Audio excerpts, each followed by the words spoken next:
शारदीय नवरात्र प्रारंभ हो रहा है। भारतीय सत्य सनातन संस्कृति में नवरात्र का बड़ा महत्व है।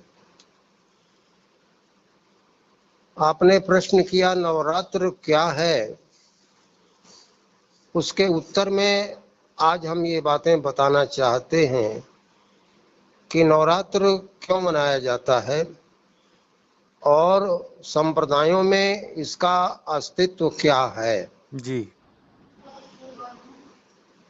नवरात्र 9 दिनों का पर्व होता है। भारतीय सत्य सनातन संस्कृति धर्म और दर्शन में जितने पर्व व्रत आते हैं उनका अपना विशेष आध्यात्मिक और वैज्ञानिक महत्व होता है। जी। सामान्य तौर पर धर्म में डाल करके लोगों से उसे कराया जाता है, लेकिन गहराई में जाने के बाद मालूम पड़ता है कि उसका अपना एक आध्यात्मिक और वैज्ञानिक दर्शन है। जी। भारत में 6 ऋतुएं चक्रमण करती हैं। बसंत ऋतु के बाद ग्रीष्म ऋतु आती है। जी। ग्रीष्म के बाद वर्षा, वर्षा के बाद शरद, शरद के बाद शिशिर, शिशिर के बाद हेमंत, हेमंत के बाद वसंत और वसंत के बाद फिर ग्रीष्म ऋतु शुरू होती है। जी। हर 2 ऋतुओं के संगम पर यानी संधि पर एक नवरात्र आता है। जी। यह नवरात्र शक्ति साधना का पर्व है। हम इसमें शक्ति अर्जित करते हैं ताकि अगले पड़ाव तक के लिए हमारा शरीर सक्षम हो जाए। जी। अब यहाँ शक्ति की बात सोचने की जरूरत है। शक्ति के उपासक हमारे यहाँ शाक्त कहलाते हैं, शिव के उपासक शैव कहलाते हैं, वैसे ही विष्णु के उपासक वैष्णव कहे जाते हैं। जी। शक्ति ऊर्जा है और इस ऊर्जा को देवी के रूप में मान्यता दी गई है और इसकी अधिष्ठात्री देवी दुर्गा माता हैं। इनके विविध रूपों का नवरात्र में पूजन होता है। 9 दिनों तक चलने वाला ये पर्व होता है। जी। जितने 6 नवरात्र होते हैं उन 6 नवरात्रों में लोग 4 नवरात्रों को मान्यता देते हैं, लेकिन उसमें भी अधिकांश लोग केवल 2 को मान्यता देते हैं। एक है शारदीय नवरात्र जो इस समय चल रहा है जी। और दूसरा है वासंतिक नवरात्र जो चैत मास में आता है। जी। नवरात्र का उद्देश्य शक्ति साधना का पर्व मनाना है। शक्ति के बिना संसार में सृष्टि में कुछ भी चल नहीं सकता। जी। हम शक्ति की अधिष्ठात्री देवी से धर्म दर्शन के आधार पर विशेष उपचारों सहित शक्ति अर्जन की याचना करते हैं। जी। अब यहाँ इस बात पर ध्यान देना जरूरी है,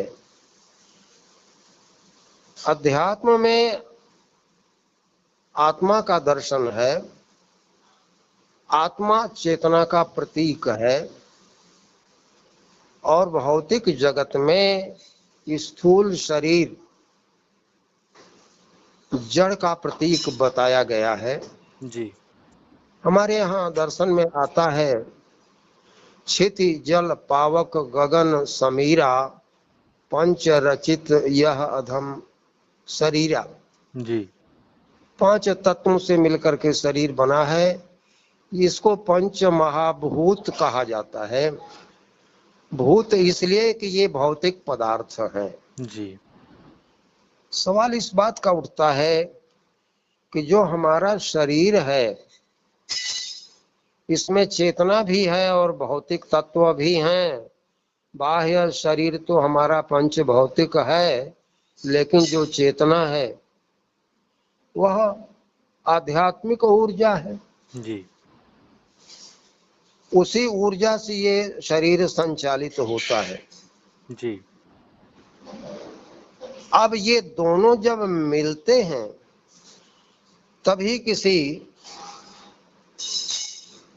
जीव का निर्माण होता है, या पदार्थ न कहिए, जीव कहिए, निर्माण करते हैं। जी। एक जीव के निर्माण में दो चीजें मुख्य भूमिका अदा करती हैं। एक को जड़ कहा जाता है और दूसरे को चेतन। जी। जड़ पंच महाभूतों को कहा गया है, जी। पृथ्वी, जल, पावक, गगन और समीर को। जी। और चेतन ऊर्जा है। जी। जब जड़ पदार्थ चेतन से संयोग करता है तो उसमें चेतनता आ जाती है, वो संचालित होने लगता है। उसे ही हम लोग सजीव कहते हैं। जी। और चेतना न हो जाए या बहुत कम हो जाए तो उसे निर्जीव कह देते हैं, क्योंकि वह सजीव रूप में संचालित नहीं हो पाती है। जी। अहिल्या का उदाहरण आपने देखा होगा।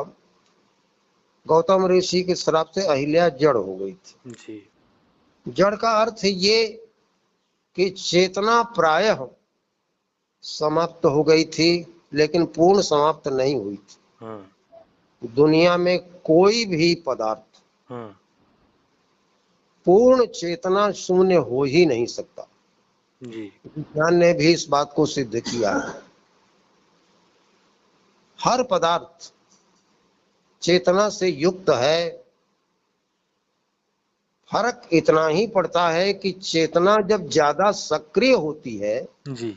तब उस जीव को हम सजीव कह देते हैं, और चेतना जब निष्क्रिय हो जाती है तो उसे निर्जीव कह देते हैं।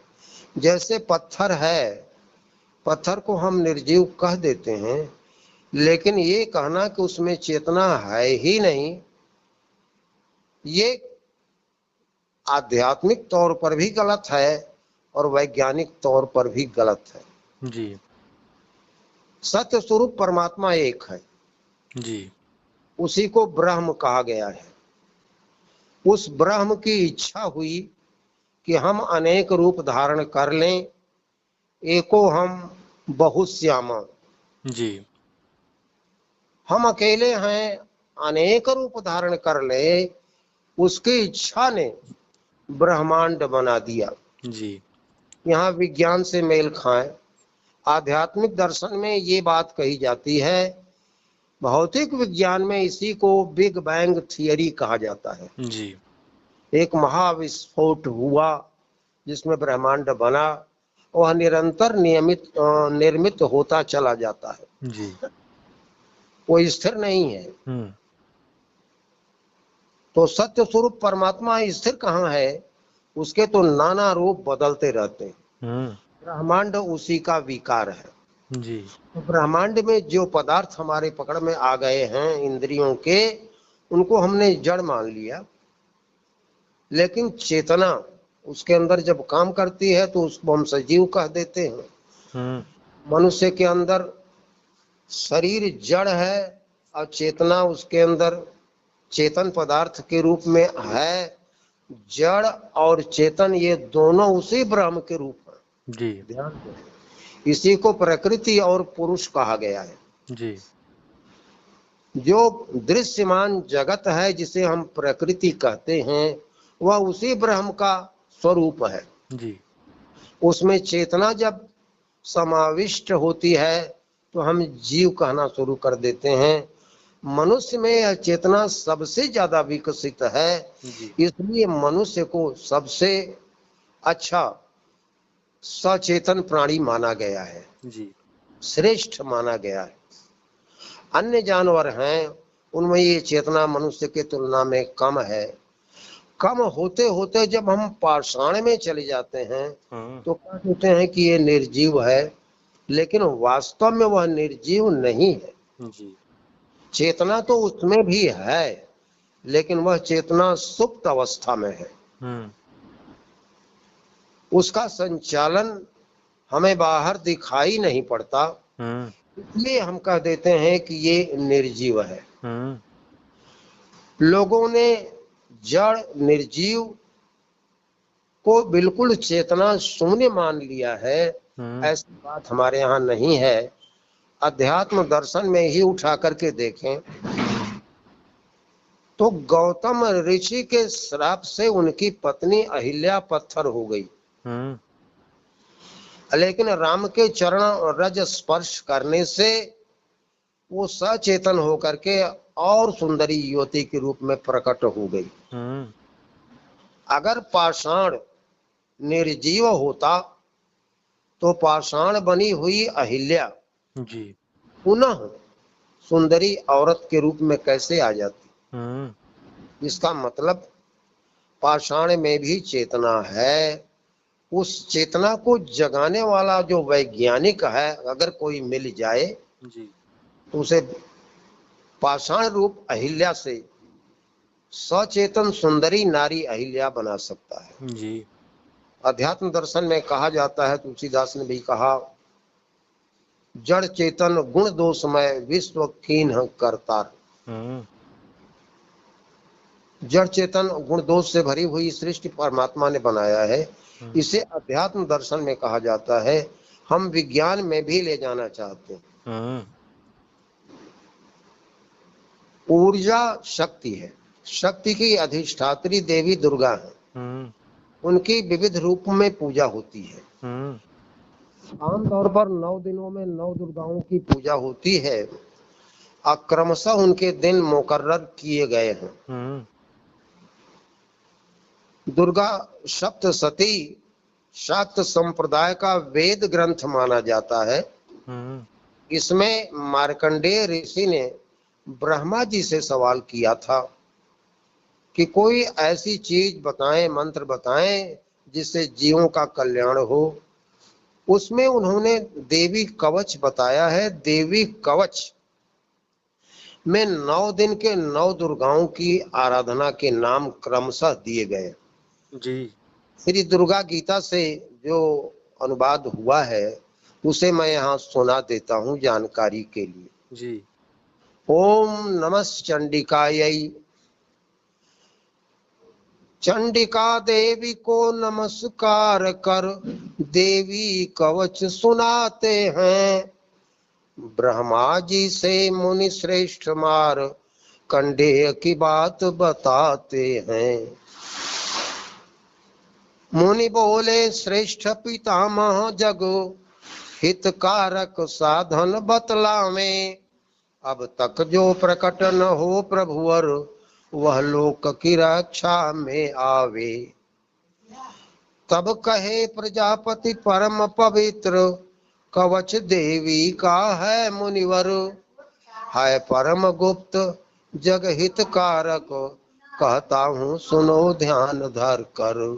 जी, देवी की 9 मूर्तियां महामुनि 9 दुर्गा कहलाती हैं। वे पृथक पृथक नामों से मुनिवर जग में जानी जाती हैं। है नाम प्रथम का शैलपुत्री दूसरा है नाम प्रथम का शैलपुत्री दूसरी ब्रह्मचारिणी जानो। तीसरा स्वरूप चंद्र घंटा चौथी को कुसुमांडा मानो। पांचवी देवी स्कंद मातु छठवीं कात्यायनी है मुनिवर। सातवीं देवी है कालरात्रि आठवीं महागौरी ऋषिवर।